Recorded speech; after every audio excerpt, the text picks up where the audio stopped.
অনুষ্ঠান বাড়ি, বিয়ে বাড়ি, অনেক জায়গায় তো অনেক রকমভাবে চিকেন পকোড়া খেয়েছেন, কিন্তু রিকোয়েস্ট রইল আমার এই পদ্ধতি ফলো করে একবার চিকেন পকোড়া বানিয়ে দেখুন। একদম সুপার টেস্ট পাবেন। এভাবে একবার বানিয়ে খাওয়ার পর এরপর থেকে যখনই পকোড়া বানাবেন এই পদ্ধতিতেই বানাবেন, এতটাই কিন্তু টেস্টি হয়। তো 250 গ্রাম বোনলেস চিকেন ছোট ছোট টুকরো করে পকোড়ার জন্য কেটে নিয়েছি। চিকেনের মধ্যে দিয়ে দিলাম পরিমাণ মতো লবণ, দিয়ে দিলাম হাফ চামচ মতো ঝাল লঙ্কার গুঁড়ো, দিয়ে দিচ্ছি 2 চামচ ভিনিগার, 2 চামচ দিয়ে দিলাম সয়া সস, আর দিয়ে দিচ্ছি আদা রসুন কাঁচা লঙ্কা বাটা একসাথে বেটে নিয়েছি, এখানে 3 টেবিল চামচ মতো দিলাম।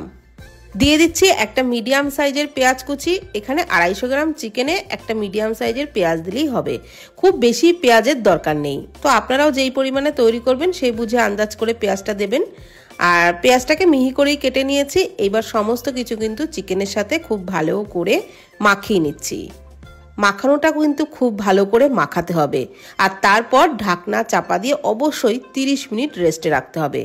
30 মিনিট পর ঢাকনাটা তুলে নিলাম। এখন ওর মধ্যে দিয়ে দিচ্ছি হাফ চামচ চাট মশলা। চাট মশলা কিন্তু অবশ্যই করে দেবেন।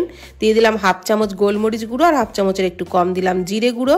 2 চামচ করে দিয়ে দিচ্ছি চিলি সস আর টমেটো সস। একটা ডিম ফাটিয়ে দিলাম। দিয়ে দিচ্ছি ধনে পাতা কুচি। এইবার সমস্ত কিছু খুব ভালো করে মাখিয়ে নেব। বন্ধুরা, এই মাখানোটার উপরেও কিন্তু টেস্ট অনেকটা নির্ভর করে। তো খুব ভালো করে, মানে যত ভালো করে হাত দিয়ে মাখাতে পারবেন ততই কিন্তু পকোড়ার টেস্টটাও ভালো হবে। সমস্ত মশলা আর ডিম মাখিয়ে নেওয়া হয়ে গেলে ওর মধ্যে দিয়ে দিচ্ছি 2 টেবিল চামচ বেসন, 3 টেবিল চামচ চালের গুঁড়ো আর 3 টেবিল চামচ কর্নফ্লাওয়ার। এইবার সমস্ত কিছু আবারও খুব ভালো করে মেখে নেব।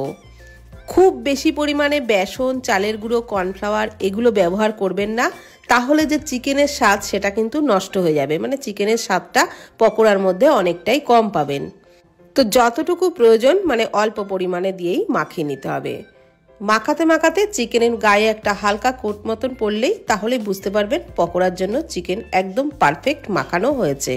এইবার পকোড়াগুলো ভেজে নিতে হবে। তার জন্য কড়াইয়ে সাদা তেল ভালো করে গরম করে নেওয়ার পর পকোড়াগুলো তেলে ছেড়ে দিয়ে গ্যাসের ফ্লেমটাকে কিন্তু মিডিয়ামে রেখেই ভাজতে হবে।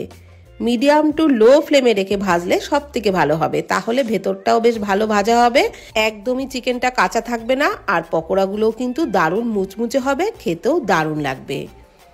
একদমই হাই ফ্লেমে কিন্তু ভাজবেন না, বেশি তাড়াহুড়ো করে ভাজলে তাহলে ওপরটা বেশি ভাজা হবে, ভেতরে কাঁচা থেকে যাবে, সেই ক্ষেত্রে খেতে একেবারেই ভালো লাগবে না। তো একটু হাতে সময় নিয়ে ভাজবেন, তাহলেই পকোড়ার টেস্টটা দারুণ লাগবে।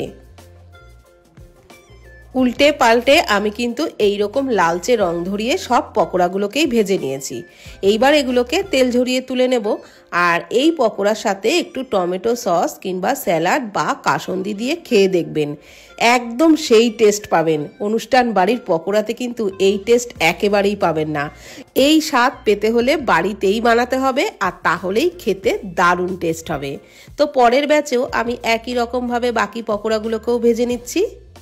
তো বাড়িতে আমাদের অনেক সময় কিন্তু বোনলেস চিকেন থেকেও যায়, বোনলেস চিকেন কেউ খেতেই চায় না। তো সেই চিকেন দিয়েও এরকম ছোট ছোট পিস করে কেটে পকোড়া কিন্তু বানিয়ে নিতেই পারেন।